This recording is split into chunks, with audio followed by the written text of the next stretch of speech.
அனைவருக்கும் இனிய மாலை வணக்கம். யோக வாசிஷ்டம் முக்தியின் வாயில் என்ற தலைப்பில் ஆனந்தராஜ் ஐயா வகுப்பெடுக்க இருக்காங்க. ஐயா, நீங்க தொடங்கலாம்.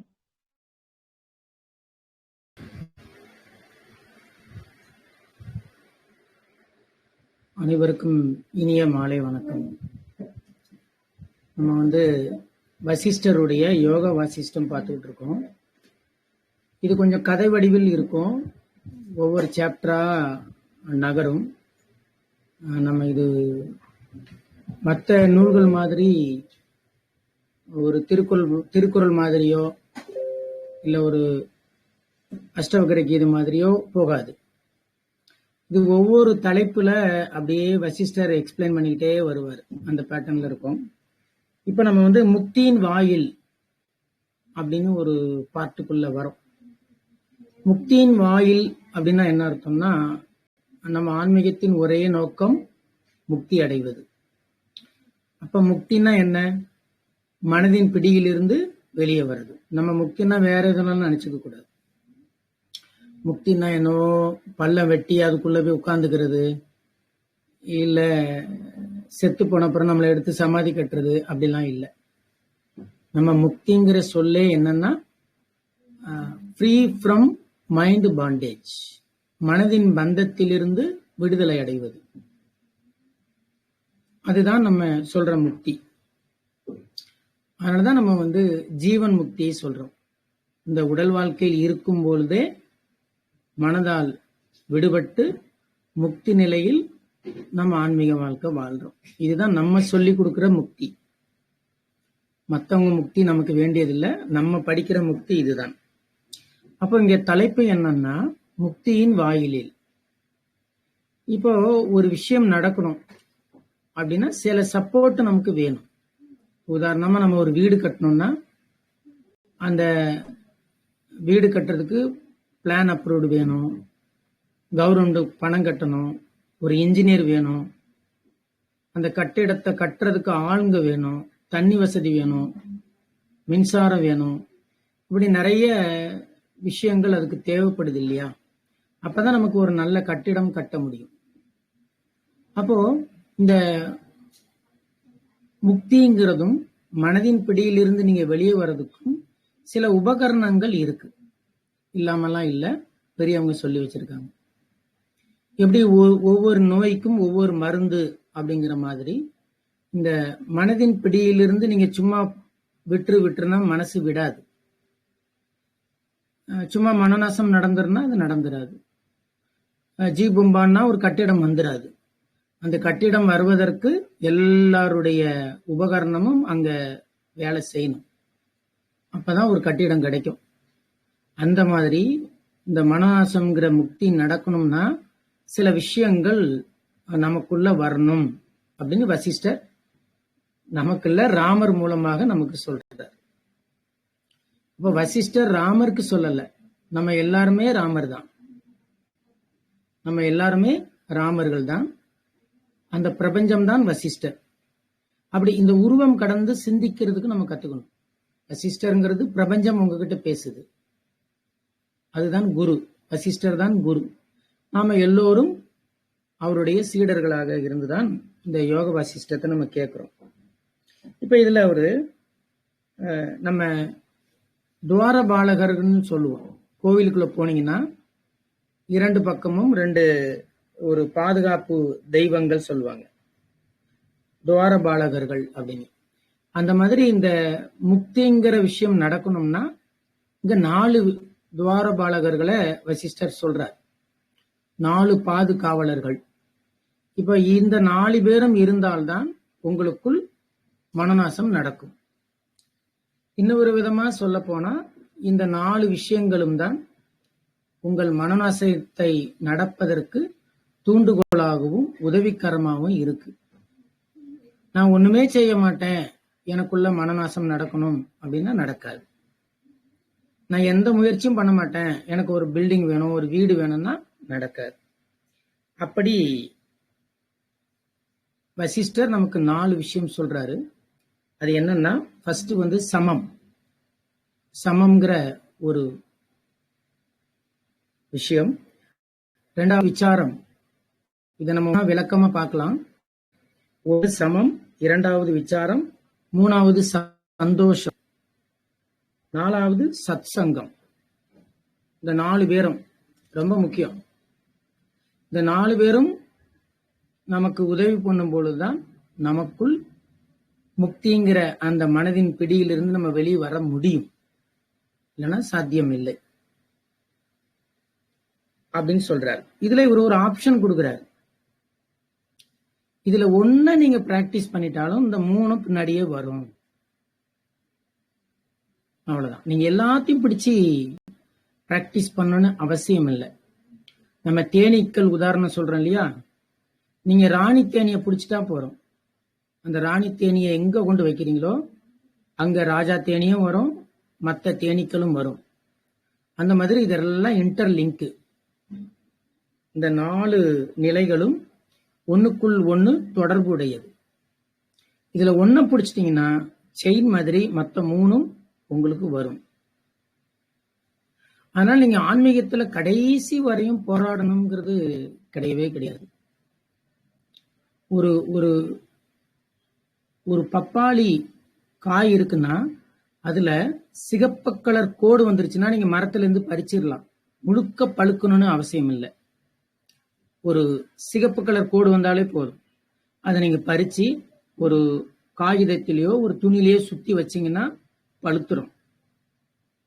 அப்போ மற்ற பக்கம்லாம் பச்சையா இருந்தாலும் ஒரு சில இடங்களில் வரி வரியா அந்த எல்லோ கலர் தெரியும், மஞ்சள் கலர். அப்போ மற்ற இடங்கள்லாம் பச்சையா இருக்கானே நீங்க வருத்தப்பட வேண்டாம், நிச்சயமா அது பழுத்துரும். அந்த மாதிரி இந்த 4 விஷயங்களில் ஏதாவது ஒன்ன பிடிச்சிட்டா போறோம், மற்ற 3ம் தானாவே நடக்கும். இதை நம்மளுடைய முயற்சிங்கிறது கடைசி வரையும் இருக்கணும்னு அவசியம் இல்லை. ஆன்மீகத்துல ஒரு குறிப்பிட்ட தூரம் நீங்க முயற்சி பண்ணா போறோம். அப்புறம் பிரபஞ்சத்துக்கும் நமக்கும் ஒரு இணைப்பு ஏற்படும் பொழுது நீங்க முயற்சி பண்ண வேண்டாம். அப்புறம் அதுவே உங்களை கூட்டுட்டு போகும், இழுத்துட்டு போயிடும். இதை இலங்கை சிவயோகி ரொம்ப அழகா சொல்லுவார். சிறிது முயற்சித்தால் போதும், அப்பாலே அது உன்னை இழுத்து போடும் அப்படின்னு சொல்லுவார். அதுதான் உண்மை. நமக்குள்ள எவ்வளவோ போராட்டங்கள், இன்னல்கள், எண்ணங்கள்லாம் ஓடும். கொஞ்சம் நம்ம ஆன்மீகத்துல கொஞ்சம் பிராக்டிஸ் பண்ணி முயற்சி பண்ணி ஒரு நிலைக்கு வந்த பிறகு நம்மளை பார்த்து நமக்கே ஆச்சரியமா இருக்கும். முழு நாளில் ஒரு எண்ணம் கூட வரலையே, ஒரு வீணான எண்ணம் கூட வரலையே, இப்படி ஒரு சொர்க்க வாழ்க்கை எனக்கு கிடைச்சிருக்கு அப்படிங்கிற ஒரு பெருமிதம் நமக்குள்ள இருக்கும். ஒரு பரம அமைதி நமக்குள் இருக்கும். இது பழுத்த நிலை, ஞான முதிர்ச்சி நிலை. இந்த நிலை நிச்சயமாக நடக்கும். இன்னைக்கு பிஞ்சா இருக்க ஒரு காய் நம்ம நினைச்சுட்டு இருக்கோம், அது சரியான காலம் வரும்போது நிச்சயமாக பழுக்கும். நாம பார்த்த எந்த ஞானிகளாக இருக்கட்டும், அவர்களுடைய கடந்து வந்த பாதைகள் நிறைய கசப்புகளை கடந்துதான் வந்திருக்கும். நீங்க ரீசெண்டா கூட பாலகுமாரன்லாம் நம்ம பார்த்திருக்கோம். பாலகுமாரன் நல்ல நல்ல கிளிப்லாம் பேசுறார். ஆனா அவர் கடந்த காலத்தில் அவர் எவ்வளவு சிரமப்பட்டிருக்கார், யோகி கிட்ட அவர் எவ்வளவு கஷ்டப்பட்டிருக்காருங்கிறதெல்லாம் லைவ் வீடியோல பார்த்தா நமக்கு கஷ்டமா இருக்கும். இது பாலகுமாரானான்னு சந்தேகமாவே இருக்கும். அவ்வளவு துயரங்கள், துன்பங்கள் அவர் பட்டிருக்கார். அப்படி நம்ம யாரையுமே உச்சத்தை தான் நம்ம பார்க்கிறோம். அவர்கள் கடந்து வந்த பாதைகள் முழுக்க பார்க்கும் பொழுதுதான் இந்த ஆன்மீகம் உங்களை எப்படி ஒரு தந்தை போல கைப்பிடித்து கூட்டுட்டு வருது அப்படிங்கிறது அனுபவத்துல தான் நமக்கு தெரியும். அப்படி இதுல வசிஷ்டர் நல்ல ஒரு ஆப்ஷன் சொல்றாரு.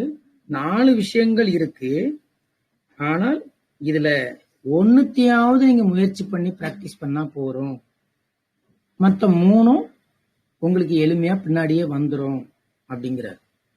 1 வசப்பட்டால் போறோம், மற்ற 3 தானா வந்துடும்.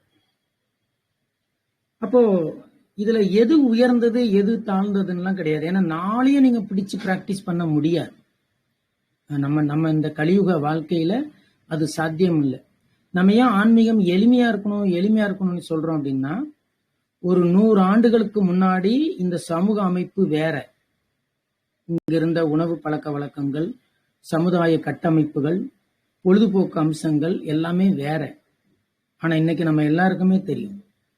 அப்ப இந்த சூழலில் நீங்கள் ஆன்மீகத்தை, அந்த சத்தியத்தை எவ்வளவு எளிமையாக்கி பிறருக்கு நீங்க புரிய வைக்க முடியுமோ, உங்க புத்திசாலித்தனத்தை காட்டாம, உங்க படிச்ச மேதாவித்தனத்தை காட்டாம, எளிமையாக ஒரு குழந்தைத்தனமாக உடல் கடந்து மனம் கடந்து ஒரு ஆன்மீகத்தை நீங்க எளிமையாக சொல்லிக் கொடுக்கணும். இன்னைக்கு கலியுகத்துக்குள்ள அதுதான் வேணும். நீங்க நிறைய சொற்களை கையாளுறது, பெரிய டிக்ஷனரி பார்த்து அர்த்தம் கண்டுபிடிக்கிற வார்த்தைகளை பயன்படுத்துறது, இதெல்லாம் அவசியம் இல்லை. அது பிறருக்கும் பயன் கொடுக்காது. ஏன்னா இங்க புரிதல் தான் முக்கியம் ஒழிய புத்திசாலித்தனம் முக்கியம் இல்லை. நம்மளுடைய படிப்பின் திறமையை காட்டுறது இங்க முக்கியம் அல்ல. நம்ம பேசுற விஷயம் மற்றவங்களுக்கு நல்ல ஒரு தெளிவை கொடுக்கணும். அதான் ரொம்ப முக்கியம். அப்போ இதுல நாளுமே நமக்கு எது உயர்ந்தது எது தாழ்ந்ததுன்னு இல்லை. உங்க வாழ்க்கையில் இறைநிலையில் எது கிடைக்குதோ, சமம்ங்கிற நிலை கிடைக்குதா, இல்ல சத் சங்கம் கிடைக்குதா, அது எந்த கருவி கிடைக்குதோ அதை பயன்படுத்தி நம்ம மேல வந்துடலாம். அப்ப பிறப்பு இறப்புங்கிற சம்சார கடலை நம்ம தாண்டணும். இவ்வளவுதான் விஷயம். பிறப்பு இறப்புங்கிற சம்சாரம்னா இங்க மனைவி கிடையாது, பந்தம். மனம் பந்தப்பட்டிருக்குன்னா அது பேர் தான் சம்சாரம், ஒய்ஃப் கிடையாது.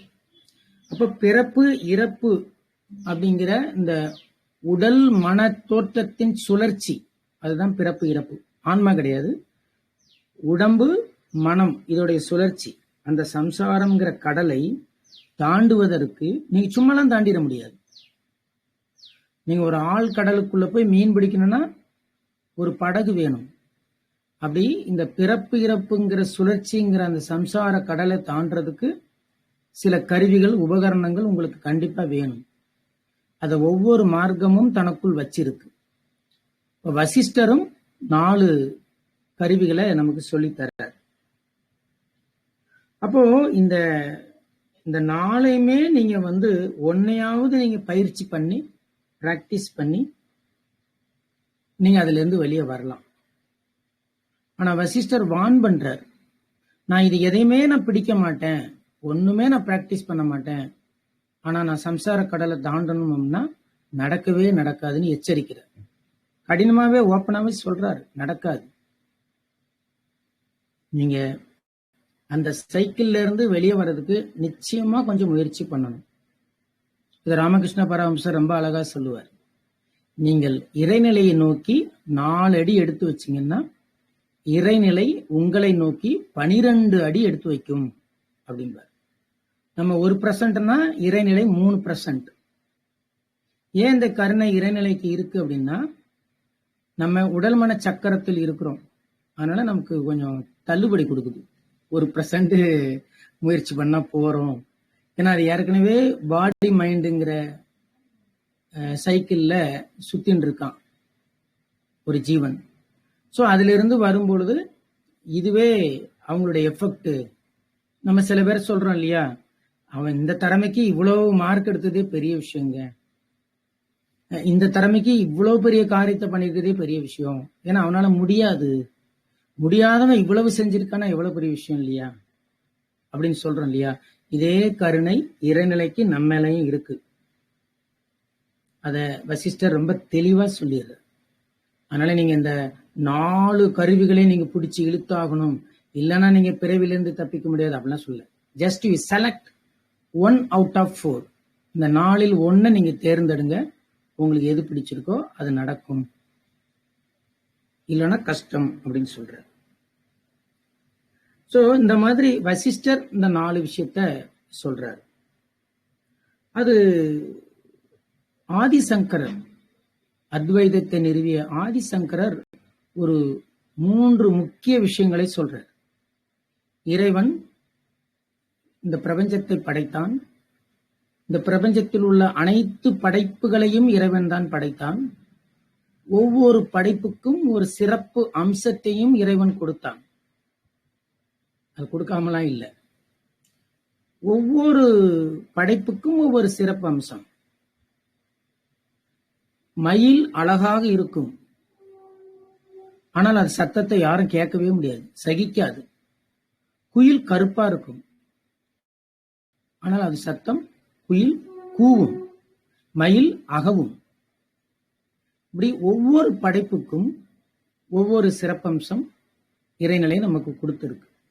அப்படி ஆதிசங்கரர், சங்கராச்சாரியார் மனிதர்களுக்கு, நமக்கு 3 சிறப்பு அம்சங்களை இறைநிலை கொடுக்குது.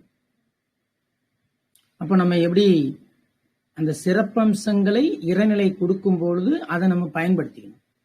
நம்ம சொல்றோம் இல்லையா, வாய்ப்பு வரும்போது பயன்படுத்திக்கணும். அப்ப ஆதிசங்கரர் சொல்லக்கூடிய அந்த 3 சிறப்பம்சம் என்னன்னா, முதலில் மனித பிறவி. இந்த மனித பிறவி கிடைக்கிறதே பெரிய விஷயம். சொல்றாங்க இல்லையா, சில இடங்கள்ல நமக்கு சீட்டு கிடைக்கிறதே பெரிய விஷயம் அப்படிங்கிறாங்க. ஒரு சிறப்பான சினிமா படமா இருக்கட்டும், இல்ல ஒரு பெரிய கிரிக்கெட் மேட்சா இருக்கட்டும், அங்க டிக்கெட் கிடைக்கிறதே பெரிய விஷயம் அப்படிங்கிறாங்க.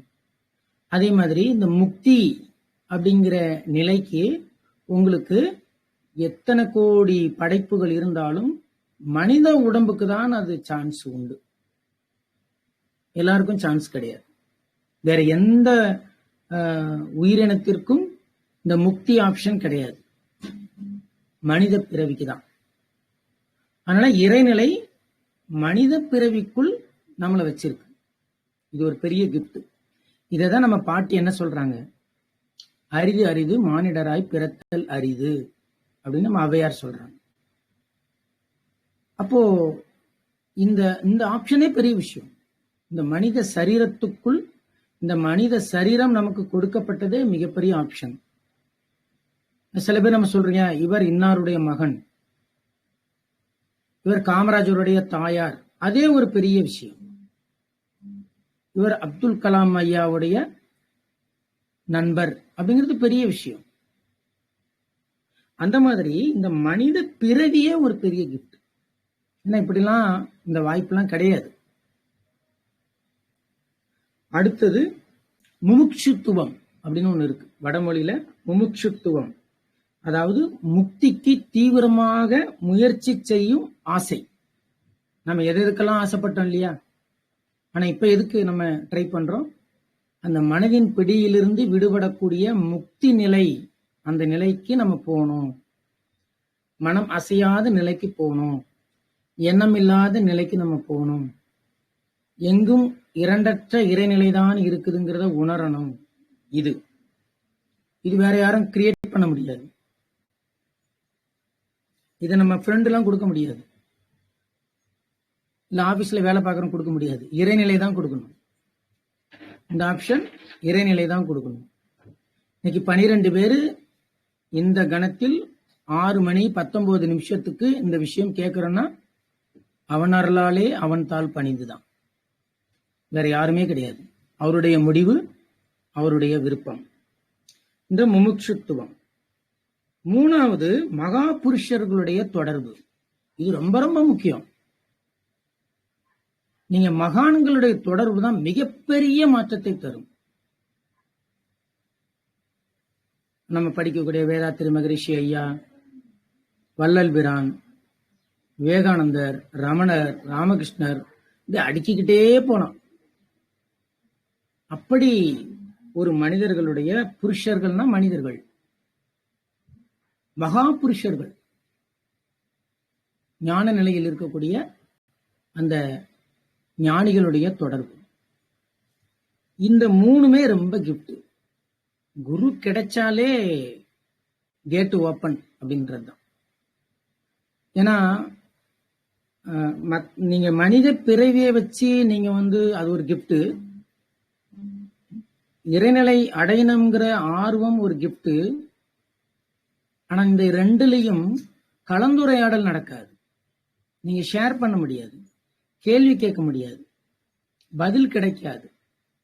ஆனால் இந்த 3வதாக ஆதிசங்கராச்சாரியார் சொல்ற மகா புருஷர்களுடைய தொடர்புல நீங்க கலந்துரையாடல் பண்ண முடியும்.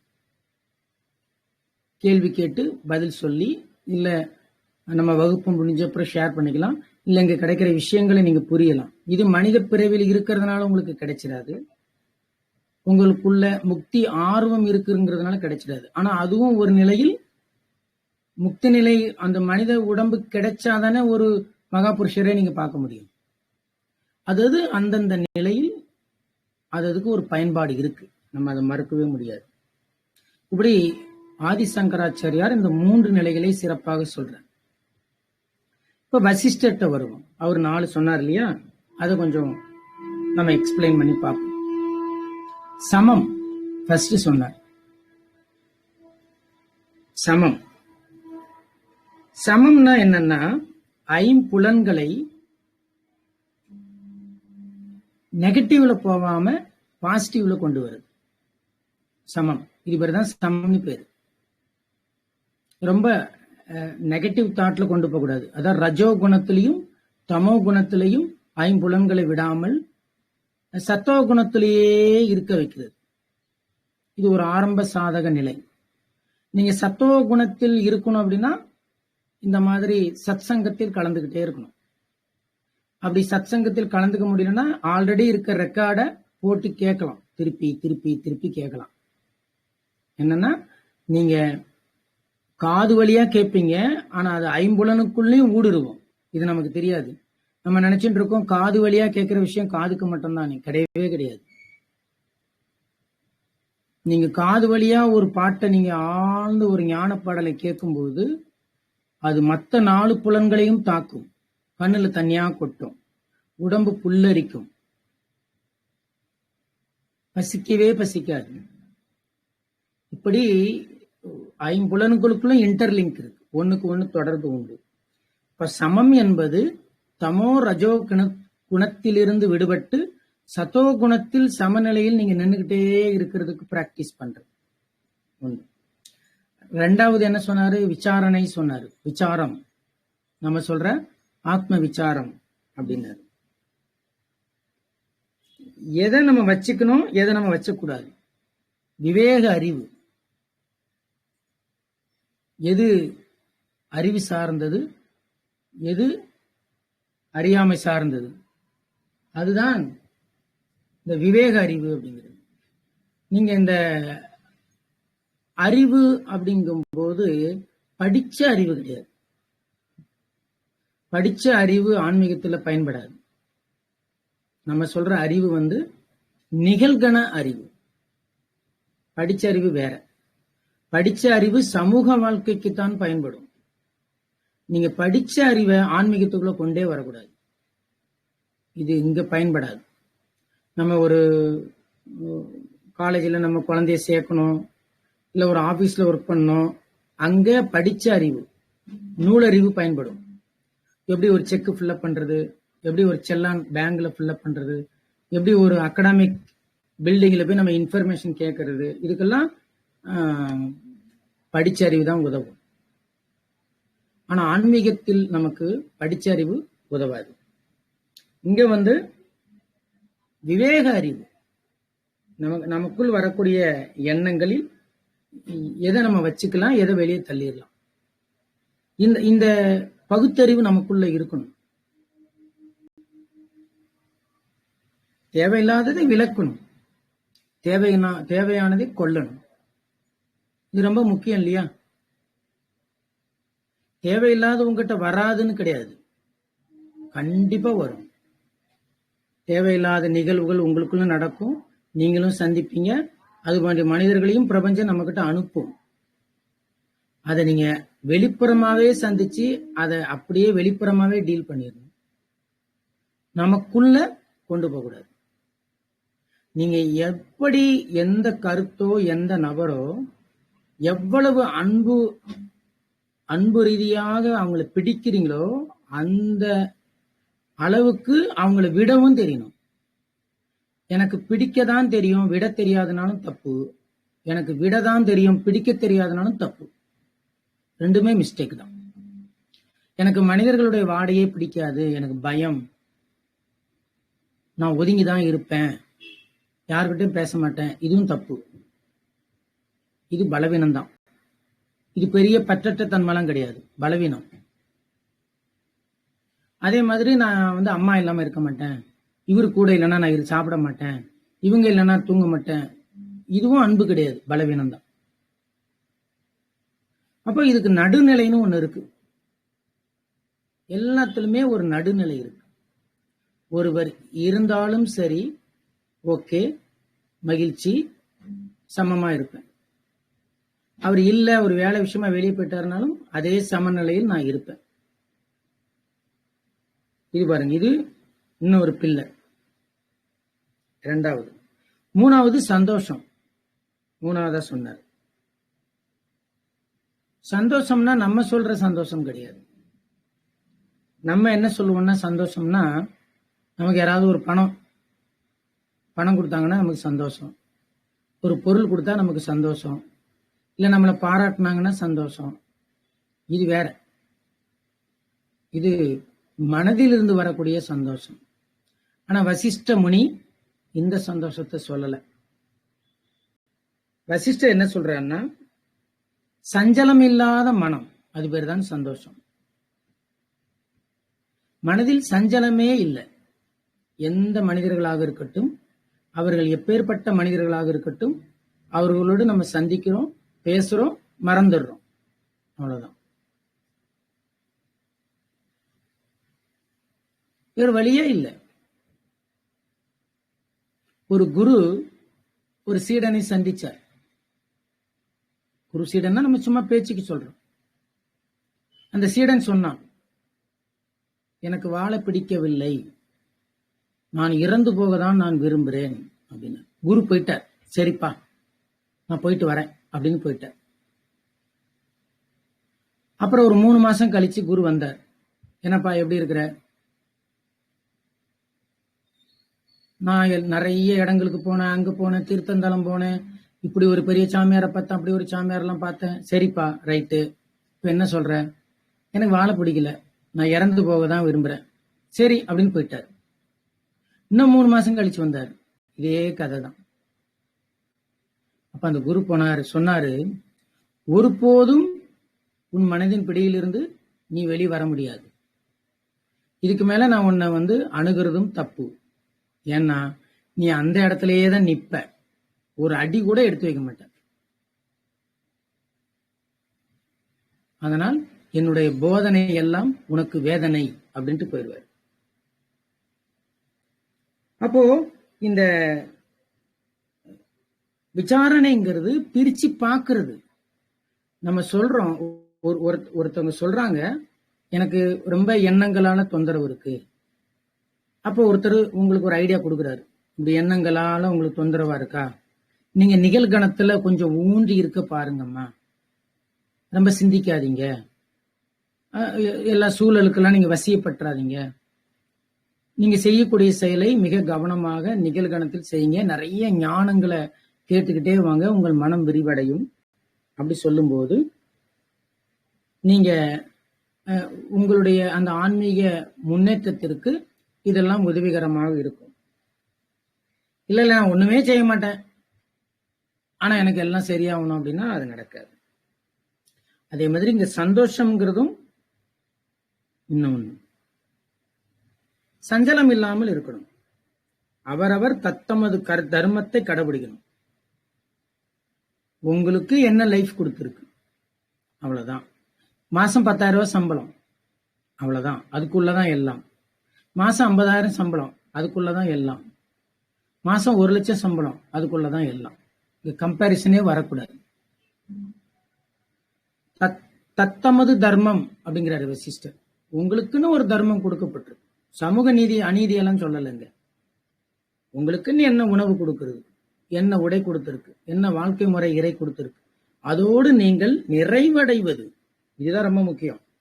சந்தோஷங்கிறது வெளியே இருந்து வர்றதில்லை, உங்கள் மனதின் மன நிறைவோடைய வெளிப்பாடு. சொல்லுவாங்க இல்லையா, எனக்கு என்னப்பா நிறைவா இருக்கேன் அப்படின்னு அர்த்தம். அவர் சந்தோஷமா இருக்காருன்னு அர்த்தம். அவரை நீங்க அசைக்கவே முடியாது. ஏன்னா குறையில்லாத ஒரு மனிதனை எவராலும் அசைக்க முடியாது. நீங்க 1000 குறைகளை அவர் மேல போடலாம். அவர் தான் அங்க நிறைஞ்சு இருக்கிறாரு. அவர் அது என்ன பண்ணிடும்? ஒன்றும் பண்ண முடியாது. அப்ப அவர்கிட்ட உற்சாகம் இருக்கும். நிறைவு இருக்கக்கூடிய ஒரு மனிதர் உற்சாகமா இருப்பார். சலிப்பே இருக்காது. குறை இருந்தாதான் உங்களுக்கு சலிப்பு இருக்கும். என்ன லைஃப் போங்க, காலையில இருந்து கஷ்டப்பட்டாலும் ஒன்றும் பிரயோஜனம் இல்லைங்க. அவன் அவ்வளவு பாவம் பண்றான், அவனுக்கு கோடிக்கணக்கில் பணம் கொட்டுதுன்னா ஒரு சலிப்பு. அப்புறம் குறை சொல்றது, அசுத்த எண்ணங்கள், கோபம், இதெல்லாம் உள்ள வந்துரும். ஆனா நிறைவு இருக்க இடத்துக்குள்ள, நிறைவான ஒரு மனநிலைக்குள் இதெல்லாம் நுழையவே முடியாது. நீங்க ஒரு ஞானி கிட்ட இன்னொருத்தங்களை பெருமையா சொன்னீங்கன்னா அந்த ஞானி கோவப்பட மாட்டார். நம்ம ரமணாசிரமத்திலே ஒரு விஷயம் நடந்தது. ரமணர்கிட்ட ஒரு டிவோட்டி இருந்தார். அவர் பேர் எனக்கு ஞாபகம் இல்லை. அவர் திடீர்னு ஒருத்தரை கூப்பிட்டு வருவார். ரமணர்கிட்ட மார்க்கெட்டிங் பண்றவர் மாதிரி கூப்பிட்டு ஆளை பிடிச்சிட்டு வருவார். குருவே நமஸ்காரம், இவரு நல்ல குருவை தேடி திருவண்ணாமலை ஃபுல்லா சுத்திக்கிட்டே கிடந்தாரு, அப்படி ஒரு குரு நம்மகிட்ட இருக்காரு சொல்லி நான் அவங்க கையை பிடிச்சி இவர் இழுத்துட்டு வந்தேன் அப்படின்பாரு.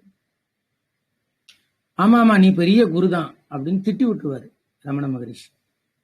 ஏன்னா மார்க்கெட்டிங்கா பண்ணிட்டு இருக்கோம், ஆள் பிடிச்சிட்டு வர அப்படின்பாரு. நிறைவுள்ள மனிதர்கள் அசைவதில்லை. அவங்க நிறைவில்லாத மனங்களை தட்டி விட்டுருவாங்க, கண்டிப்பாங்க. இது இந்த 3வது நிலை.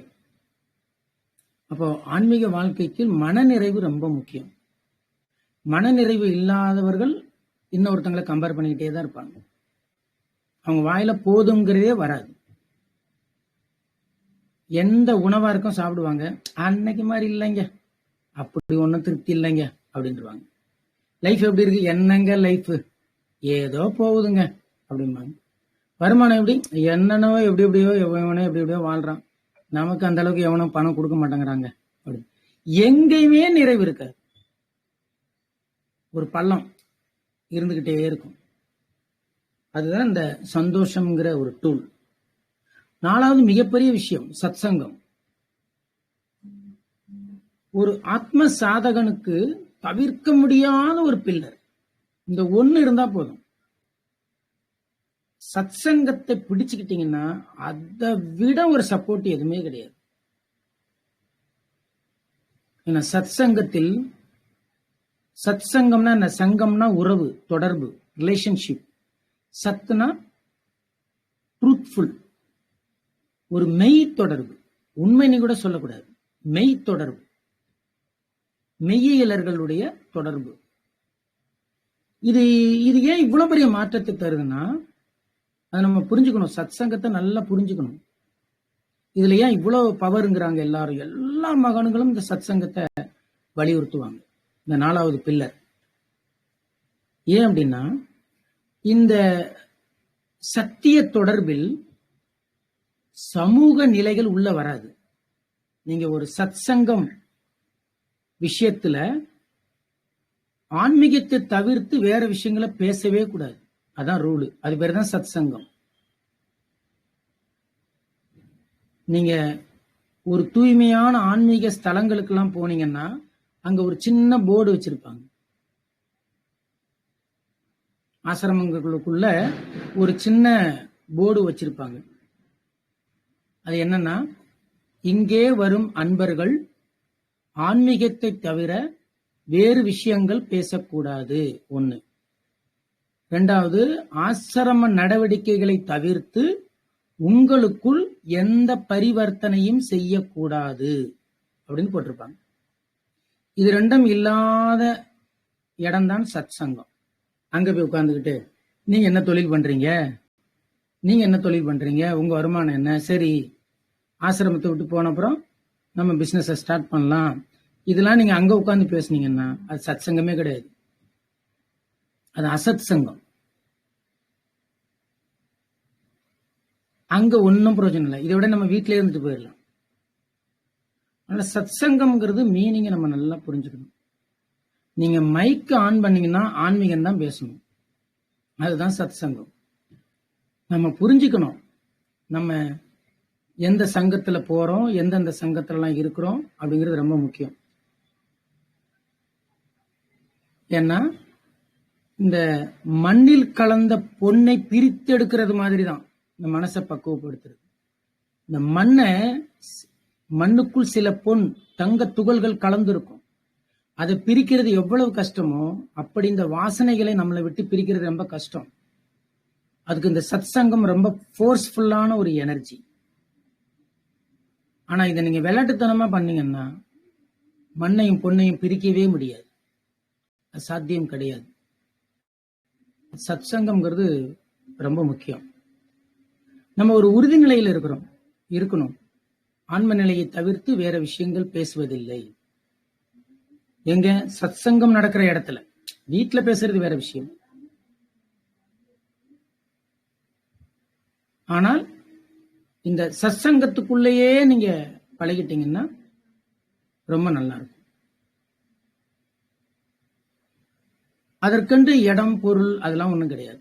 நீங்க சாமியாருங்க இருக்கிற ஆசிரமத்துக்குள்ளதான் சத் சங்கம் பண்ணணும் கிடையவே கிடையாது. நீங்க டிவி பாக்குறதுக்கு பதிலாக அந்த டிவி ஆஃப் பண்ணிட்டு ஒரு நல்ல ஒரு ஞான கருத்துக்களை வீட்டுல பேசலாம், அது சார்ந்து பேசக்கூடியவர்களாக இருந்தால்.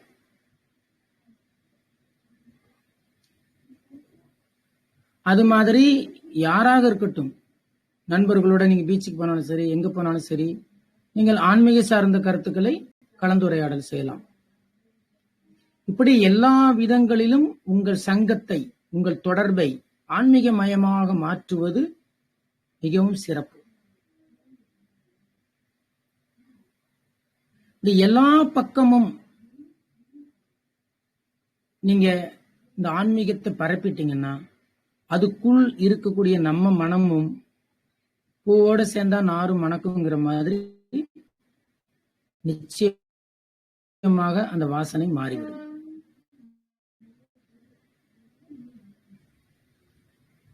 அதுதான். ஆனா வசிஷ்டர் இங்க அதையும் எக்ஸ்பிளைன் பண்றாரு. சாதுக்களின் உறவு கிட்டினால் உலகியல் நம்மை துன்புறுத்தாதுங்கிறார். உலகியல்னா நம்ம மனசால உண்டாக்கி வச்சிருக்கோம் இல்லையா ஒரு உலகம், அத சொல்றார்.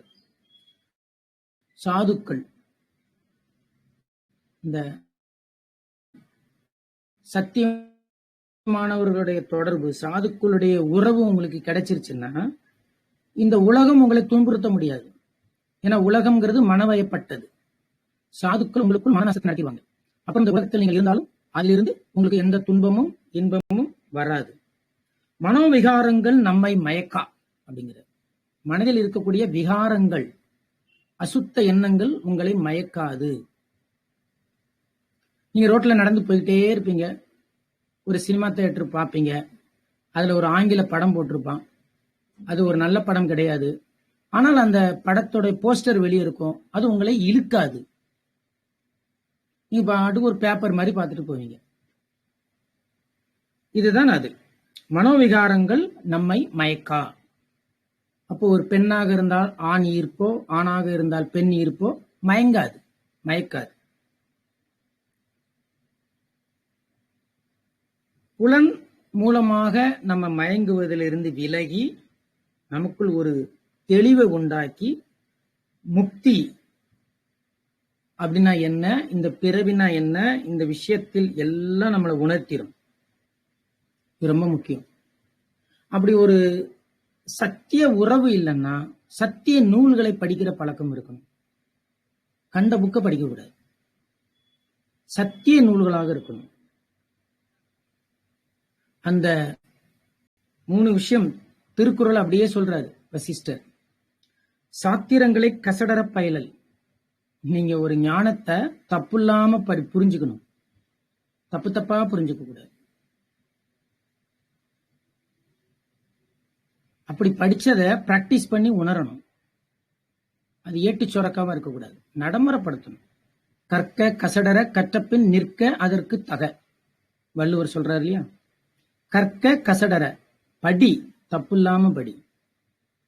படிச்ச அப்புறம் அதை பிராக்டிஸ் பண்ணு, நில்லு. அங்க என்ன படிச்சியோ அதுலயே நில்லு, உறுதியா நில்லு. எக்ஸாக்ட்லியா வசிஷ்டர் அதை தான் சொல்றார். சாத்திரங்களை தப்பில்லாம படி, படிச்சத உணரு, உணர்ந்தபடி வாழ்தல். இதுதான் ரொம்ப முக்கியம். இது மூணும் தான் சத் சங்கத்துல நடக்குது. நீங்க ஒரு சத் சங்கத்துக்குள்ள போன உடனே ஃபர்ஸ்ட் அவங்க ஒன்னையும் சொல்லி அதுக்கு அர்த்தம் சொல்லுவாங்க. அந்த அர்த்தமே நமக்குள்ள பல முரண்பாடுகளை கொண்டு வரும். என்னடா இது, நம்ம இவ்வளவு நாளா இப்படிதான் நினைச்சுக்கிட்டு இருந்தோம், இவங்க இப்படி ஒரு அர்த்தம் சொல்றாங்களே அப்படிங்கிறப்பவே உங்க மனசு அங்க இருந்து கிளம்ப ஆரம்பிச்சிடும். சரி, படிச்சதோட விட மாட்டாங்க, தப்பு இல்லாம சொல்லி கொடுப்பாங்க, அதை பிராக்டிஸ் பண்ணி வைப்பாங்க, அதன்படி நடக்கவும் சொல்லி கொடுப்பாங்க. அப்ப பாத்தீங்கன்னா ஒரு 5 வருஷத்துக்கு முன்னாடி இருந்த அதே குடும்பத்துல இப்ப இருப்போம். நமக்குள் என்னென்ன மாற்றங்கள் வந்திருக்கு, நம்ம இப்போ எவ்வளவு புரிஞ்சிருக்கிறோம், நம்ம மனதின் பிடியிலிருந்து எவ்வளவு விலகி இருக்கிறோம் அப்படிங்கிறது நமக்கே நல்லா தெரியும். அப்போ நம்ம இந்த நாளையும் இப்படிதான் வசிஷ்டர் சொல்றார். நமது ஆற்றல்கள் மனோவிகாரத்தால் வடிந்து வற்றி போகாதவாறு அவற்றை ஆன்மீக ஆற்றல்களாக மாற்றிக்கொள்ளுதல் பிறவிக்கு அர்த்தத்தை கொடுக்கும், பேரின்ப நிலைக்கு வழி நடத்தும் அப்படிங்கிறார். நம்மளுடைய ஆற்றல்கள்லாம் மனோவிகாரத்துல தான் வேஸ்ட் ஆகுதுங்கிற. தப்பு தப்பான எண்ணங்கள், எண்ண ஓட்டங்கள், வேகமான எண்ண இயக்கங்கள், தேவையற்ற சிந்தனைகள், கற்பனைகள், கடந்த கால சிந்தனைகள், இதுலதான் நம்ம எனர்ஜி எல்லாம் போகுது. நீங்க 3 வேளை பாதாம் பருப்பு சாப்பிடலாம், 3 வேளை பிஸ்தா சாப்பிடலாம், 3 வேளை தங்க புஷ்பம் கூட சாப்பிடலாம், ஒரு பிரயோஜனமும் கிடையாது.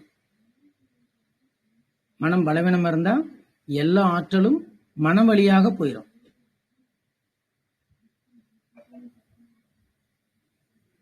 இப்படி வசிஷ்டர் இன்னும் நிறைய பாயிண்ட் சொல்றாரு இதுலயே. துக்க வடிவான சம்சாரத்திலிருந்து விடுதலை பெற ஒரே வழி மனதை வசப்படுத்துதலே.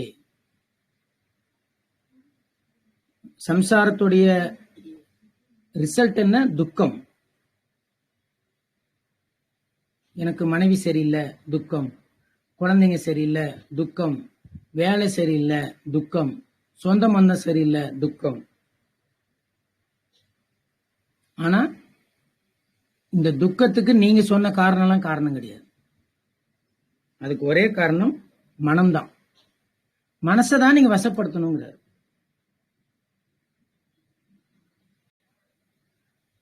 வேலையினால் எனக்கு ஒரே துக்கமா இருக்கு. ஒரு 2 மாதத்துக்கு முன்னாடி ஒரு தம்பி என்கிட்ட கவுன்சிலிங் வந்தார். அவர் செய்யற வேலையால அவருக்கு துன்பமா இருக்கு அப்படின்னு வந்தார். ஒரு 15 நாள் கவுன்சிலிங் முடிச்சுட்டு சொல்லிட்டு போனாரு, நான் ரொம்ப சந்தோஷமா இருக்கேன் சார். என்ன தம்பி வேலையை மாத்திட்டியா? இல்ல சார், அதே வேலை தான் பாக்குறேன், இப்ப எனக்கு துக்கமா இல்ல, சந்தோஷமா இருக்கேன். அப்ப உண்மையில் அந்த வேலையிலிருந்து அந்த தம்பிக்கு துக்கம் வரல. ஒரு 22 வயசு இருக்கும். அவன் மனதில் இருந்துதான் அந்த துக்கம் வந்தது. இப்ப மனதை சரி பண்ணி விட்டாச்சு, அதே வேலைதான், ரொம்ப ஹாப்பியா இருக்காரு. அந்த வேலையை ஒர்க் பண்ணிட்டு ரொம்ப ஹாப்பியா இருக்காரு. அப்ப அவருக்கு ஏற்கனவே துக்கம் ஃபீல் ஆனது அந்த வேலையால இல்ல, அவருடைய மைண்டோட அறிகுறிகள், அவருடைய மனதின் தன்மைதான் அதுக்கு காரணம். அது அழகா வசிஷ்டர் சொல்றாரு.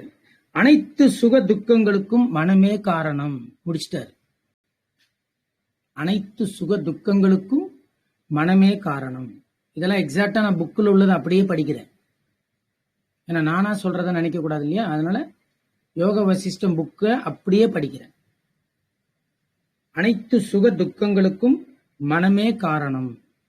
மனம் புலன்களோடு இணைந்து உலக நாடகத்தை நடத்துகிறது.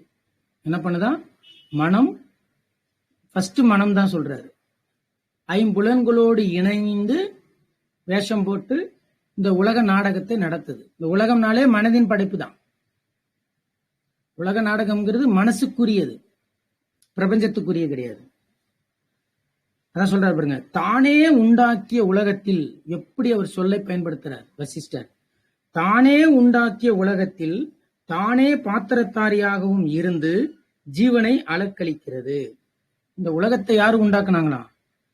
மனம்தான் உண்டாக்கிச்சு. அந்த உலகத்தில் தன்னை ஜீவன் யார் சொன்னா? மனம்தான் சொல்லுச்சு. அந்த ஜீவன் தன்னை அலக்களிக்குது, நிம்மதி இல்லையே அப்படின்னு. அதுல பிராக்கெட்ல போட்டிருக்காரு மனோநாசம். எக்ஸாக்டா அதே வார்த்தையை தான் போட்டிருக்காரு. மனோநாசம் அல்லது மனமற்ற தன்மை ஏற்படாத வரை சுக துக்கங்களின் தொடர்பு அறுபடாது. இதெல்லாம் பாருங்க, சயின்டிபிக் ட்ரூத் மாதிரி சொல்லுவார் வசிஷ்டர். மனோநாசம் அல்லது மனமற்ற தன்மை ஏற்படாத வரை சுக துக்கங்களின் தொடர்பு அறுபடாது. அந்த செயினை கட் பண்ணவே முடியாது. மனோநாசம் நடந்தே தீரணும், மனமற்ற தன்மை வந்தே தீரணும். இல்லைன்னா சுக துக்கம்ங்கிற சங்கிலி கட்டாகாது, சம்சார பந்தமும் தீராது என்கிறார் வசிஷ்டர். ராமருக்கு சொல்றார், நம்ம எல்லாரும் தானே ராமர்கள். வசிஷ்டர் கிளீனா டிக்ளேர் பண்ணிட்டார். அப்போ இது எப்படி எப்படிலாம் இந்த தப்பு நடக்குது, இது எங்கெங்கெல்லாம் வருது, இங்க எங்க சுகம் எங்க துக்கம் ஏன் உருவாகுது? மனம், ஐம்புலன்கள், மனதின் படைப்பு, வாசனைகள், அதோடைய எண்ணங்கள், இதுதான் மூல காரணம்.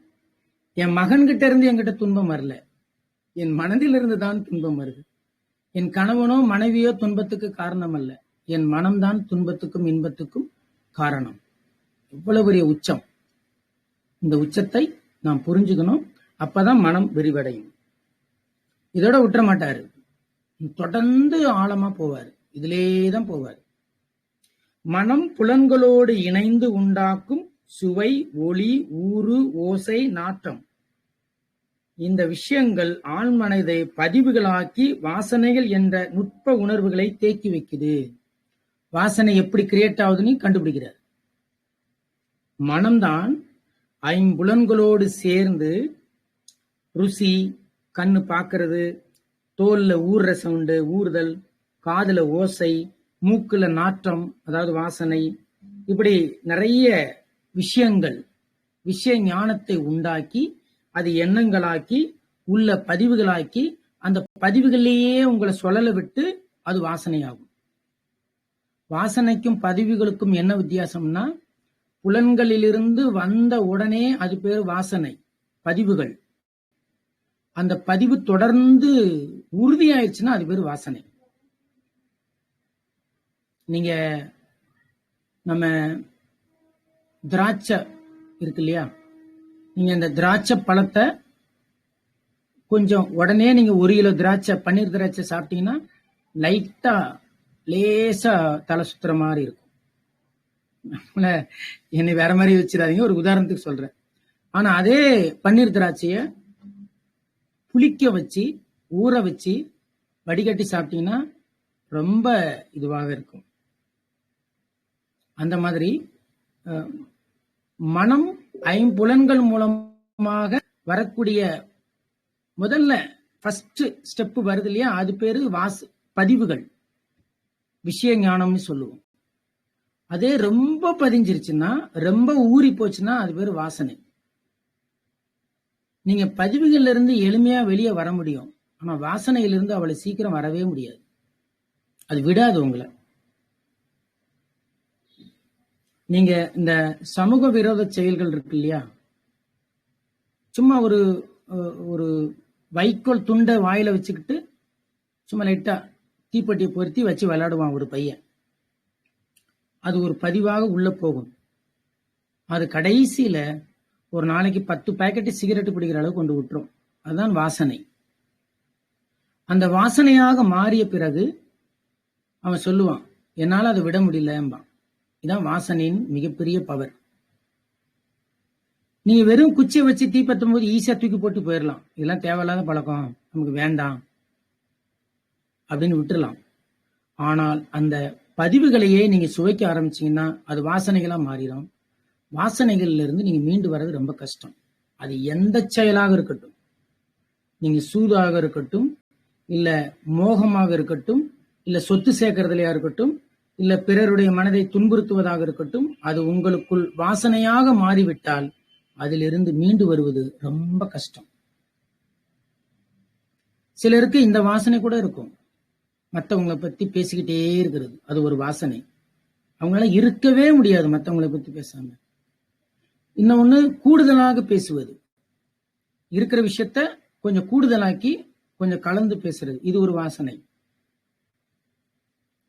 இப்படி விதவிதமான வாசனைகள் நமக்குள் இருக்கும். இதையெல்லாம் உள்ள ஸ்டோர் பண்ணி வைக்கும் எது? மனசு. நல்லது தீயது இதுவும் வாசனை தான். இந்த இருமைகளும் வாசனை தான். அவனுடைய அடையாளம் இருக்கு இல்லையா, அதுவே அவனுடைய வாசனை தான். நான் யார் தெரியுமா, நான் யாருன்னு நினைச்சு நீ பேசுற, என் பேக்ரவுண்டு தெரியுமா, இது எல்லாமே வாசனை தான். இந்த வாசனைகள் உருவாக்கக்கூடிய மர்ம முடிச்சுகள் இதெல்லாம். இந்த வாசனையை அழிக்கிறது தான் நம்ம ஒரே நோக்கம். அது அவ்வளவு ஈஸியா அழிக்க முடியாது. அதனாலதான் ஒரு விஷயத்தில் அழுந்தாதீங்க அப்படின்னு சொல்றது. ஒரு ஒரு சகுனியோடைய குடும்பம் சகுனிக்கு பதிவுகளாக்கி வாசனையாக மாத்திடுவாங்க. அதனாலதான் சகுனியால அதுல இருந்து வெளியே வரவே முடியாது. வாசனைகள் சிக்குனா அவ்வளவுதான், முடிஞ்சு போச்சு. ஒரு ஒரு ஒரு நல்லவனை நீங்க அழிக்கணும்னா அவனுக்குள் ஒரு வாசனை ஏற்படுத்தினா போதும், அவன் தானாவே அழிஞ்சு போயிடுவான். நீங்க ஒன்றும் பண்ண வேண்டியதில்லை. அதனால வாசனைகள் என்பது மிக மோசமானது. அந்த வாசனைக்கு சொந்தக்காரங்க யாருன்னா மனம்தான். அப்ப எதுவுமே உங்களுக்குள் பதிவு ஆகி அதில் உறைஞ்சு போகிறதுக்கு நீங்க அனுமதிக்க கூடாது. மனது எந்த விஷயமா இருந்தாலும் சரி, சரி அவன் அப்படி பண்ணிட்டானா தூக்கி போடுப்பா, அதை விட்டுரு, தூக்கி வெளியே போட்டுறணும். அதை நீங்க தேங்க விடக்கூடாது. ஒரு இடத்தில் மழை பெய்தால் அந்த தண்ணி சுத்தமான தண்ணி, அந்த தண்ணி தேங்க தேங்க தேங்க அதுல பாசி பிடிக்கும், அசுத்தமாயிரும், வலிக்கி விடும், பல பேரை வலிக்கி விட்டுரும் அதே தண்ணி. அப்படி வெற்று பதிவுகள் வாசனைகளாக மாற நம்ம அனுமதிக்கவே கூடாது. அவங்க எவ்வளவு பெரிய துரோகம் செய்யட்டும், அவங்க எவ்வளவு பெரிய கெடுதல் செய்யட்டும், மனசுக்குள்ள வச்சு சுமக்காதீங்க. அந்த பதிவுகளை ரொம்ப ஊறி போக அனுமதிக்காதீங்க, தூக்கி வெளியே போட்டுருங்க. அதுதான் ரொம்ப முக்கியம். இந்த மனம் மற்றும் புலன் தொடர்பான புலன் உணர்ச்சியிலிருந்து மனிதன் முயன்று முயன்று நல்லது கெட்டதை தீர விசாரித்து வைராக்கியத்தோடு விடுபடுவானால் அவனே ஜீவன் முக்தன் எனப்படுவான். எக்ஸ்பிளனேஷன். இதெல்லாம் ரொம்ப ஆழமான விஷயம், அதனால அப்படியே படிக்கிறது தான் ரொம்ப நல்லது. இந்த மனம் மற்றும் புலன், மனம்தான் ஆணி வேறு, அதுக்கு யாரு உதவி பண்றா? 5 புலன்கள். இந்த புலன் உணர்ச்சி அதுல இருந்து நிறைய விஷயங்களை உள்ள மனம் பதிவு பண்ணி அதோடைய சாயத்தெல்லாம் பூசி பதிவுகளாக்கி உள்ள கொண்டு ஒளிச்சு வச்சிடும். அது என்ன பண்ண சொல்றாரு? மனிதன் முயன்று முயன்று, மேல சொன்னார் இல்லையா 4 விஷயம், சத் சங்கம், சமம், விசாரம், விவேகம், இப்படி ஏதாவது ஒண்ணு பிடிச்சி நீ நானா பாத்துடலாம் அப்படின்னு நம்ம மனசுகிட்ட சேலஞ்ச் பண்ணணும். மனதின் ஒரே நோக்கம் என்னன்னா, நான் ஆன்மாவா மாறக்கூடாது, இதுதான் மனதின் நோக்கம். நம்மளுடைய ஒரே நோக்கம் என்னன்னா, மனம் நாசம் அடையணும். இதுதான் ஆன்மீகம். இதுதான் கௌரவர்களுக்கும் பாண்டவர்களுக்கும் சண்டை. இதுதான் மனம் கௌரவர்கள், ஆன்ம நிலை பாண்டவர்கள். 2 மோதும் போது கிருஷ்ணன்கிற அந்த பரவஸ்து பரநிலை பாண்டவர்களை ஜெயிக்க வைக்கிறது. அவ்வளவுதான். இந்த பாண்டவ நிலையை நீங்க உயர்த்தணும்னா மனதை தோக்கடிக்கணும். அது என்ன சொல்றாரு? முயன்று முயன்று. நீ சும்மா விட்டுறக்கூடாது. நீ சும்மா விட்டன்னா அவன் ஈஸியா ஜெயிச்சிருவான். யாராலையும் ஜெயிக்க முடிஞ்சதா கிருஷ்ணரை? ஒவ்வொரு இடத்துலயும் ட்ரை பண்ணி ட்ரை பண்ணி ட்ரை பண்ணி கிருஷ்ணர் என்ன பண்ணுவாரு? ஒவ்வொருத்தனையும் அடிப்பாரு. ஈஸியாலாம் கிருஷ்ணர் ஜெயிக்க மாட்டாரு. ஒண்ணுக்கு ஒண்ணும் மண்டை கசக்கி எடுப்பாரு. ஐயோ சகுனியா, அவன் பிறவி என்ன, அவனுக்கு எங்கெங்க இருந்து வந்தது, அவனுக்கு பின்னாடி யார் யார் இருக்கா, துரியோதனா அவனுக்கு பின்னாடி யார் யாரெல்லாம் இருக்கா, சிசுபாலன் அவனுடைய கேரக்டர் என்ன, அவங்க அம்மா அப்பா எப்படி, இப்படி ஒன்னையும் ஆத்ம விசாரம் பண்ணி வச்சிருப்பார் கிருஷ்ணர். அதான் இங்க சொல்றாரு வசிஷ்டர், முயன்று முயன்று நல்லது கெட்டதை நீங்க தீவிரமா விசாரிச்சு வச்சு வைராக்கியமா இருக்கணும். இவன் இந்த இடத்துல போனாதான் ஜெயிக்க முடியும். நீ இதுக்கு மேல மனசுக்கு சுதந்திரம் கொடுத்தா முடிஞ்சு போச்சு. இருமை நீங்க பாலை வேஸ்ட் பண்ணக்கூடாது, ஒவ்வொரு பாலும் 6 அடிச்சே ஆகணும் அப்படிங்கிற மாதிரி தான் இன்னைக்கு ஆன்மீகம் இருக்கு. இன்னைக்கு சூழல் அப்படிதான் இருக்கு. நீங்க பிளெக்சிபிளான ஸ்பிரிச்சுவாலிட்டியை நீங்க பிராக்டிஸ் பண்ணக்கூடாது. நிறைய பேர் சொல்லுவாங்க, மனம் போன போக்குல போட்டோங்க விடுங்க, ஏன் எப்படின்னா போறான், ஜாலியா இருங்க. இதெல்லாம் ஆன்மீகம் இல்ல, வியாபாரம். அப்பதான் நீங்க ஜீவன் முக்த நிலை அப்படிங்கறத நீங்க தொட முடியும் அப்படிங்கிறார். புலன்கடந்த மனம் கடந்த விஷயங்களை கடந்த ஒன்றே ஆன பிறப்பு இறப்பற்ற சத்தான சித்தான ஆனந்தமமான ஆத்மாவே தானென்னும் உணர்வு அனுபவம் ஜீவன் முக்தி நிலை. உடலை விட்ட பின் அதுவே விதேக முக்தி நிலை. ரிசல்ட்ட அனௌன்ஸ் பண்ற வசிஷ்டர். புலன் கடந்த, ஐம்புலனையும் கடந்தாச்சு. மனம் கடந்த, மனநாசமும் நடந்தாச்சு. விஷயங்கள் கடந்த, விஷயஞானமும் அழிஞ்சாச்சு. அப்ப நம்ம எப்படி இருப்போம், ஒன்றே ஆன இரண்டற்ற அத்வைத நிலையில இருப்போம். பிறப்பு இறப்பற்ற, நமக்கு தெரிஞ்சு போச்சு பிறப்பு இறப்பு நமக்கு இல்லப்பா, அது உடம்புக்கு நடந்திருக்குது, நம்ம தான் தப்பா நமக்கு நடந்ததுன்னு நினைச்சுக்கிட்டு இருந்தோம். பிறப்பு இறப்பற்ற சத்தான சித்தான ஆனந்தமான, நம்ம குணம் என்ன, சச்சித்தானந்தம். சத்தான உண்மையான சித்தான அறிவு சொரூபமான ஆனந்தமான மனமற்ற நிலைதான் ஆனந்தம். அப்படி அதுக்கு என்ன பேரு, ஆன்மா. அதுதான் தான் என்னும், அந்த ஆன்மா தான் நான் அப்படிங்கிற உணர்வு அனுபவம் உங்களுக்கு வந்துடணும். இதுதான் ஜீவன் முக்தி நிலை. ஜீவன் முக்தி நிலைனா இந்த உடம்பில் இருக்கும் போதே மனநாச நிலையை நீங்க அனுபவிக்கிறது ஜீவன் முக்தி நிலை. உடம்பு போயிருச்சுன்னா அது விதேக முக்தி நிலை. இப்போ உடம்பு இருந்தால் அதே ஆன்ம நிலையில இருப்பீங்க. இப்போ உடம்பு போயிருச்சு, அது விதேக முக்தி. விதேகம்னா தேகம்னா உடம்பு, தேகம்னா உடம்பு இல்லாத முக்தி நிலையில் இருப்பது. இப்போ வள்ளல் பிரான்லாம் அப்படிதான் இருக்கார், உடம்பில்லாத முக்தி நிலை. விவேகானந்தர், புத்தர், ரமணர், அவங்க எல்லாமே அப்படிதான் இருக்க போறாங்க. இப்ப நாளைக்கு நம்ம இந்த உடம்பை விட்டாலும் விதேக முக்தி நிலையில் தான் இருப்போம். இப்போ ஜீவன் முக்தி நிலையில இருக்கிறோம். உடம்புல இருந்துகிட்டே முக்தி நிலையில இருக்கிறோம். உடம்பை விட்ட பிறகு விதேக முக்தி நிலையில இருப்போம். உடம்பை விட்டு முக்தி நிலையில் இருப்போம். இதுதான் சொல்லிட்டு வர்றாரு. இன்னும் மேலும் இதுல ஃபர்தரா சொல்றாரு, அதை நம்ம நாளைக்கு கண்டினியூ பண்ணுவோம். அனைவருக்கும் நன்றி, வணக்கம்.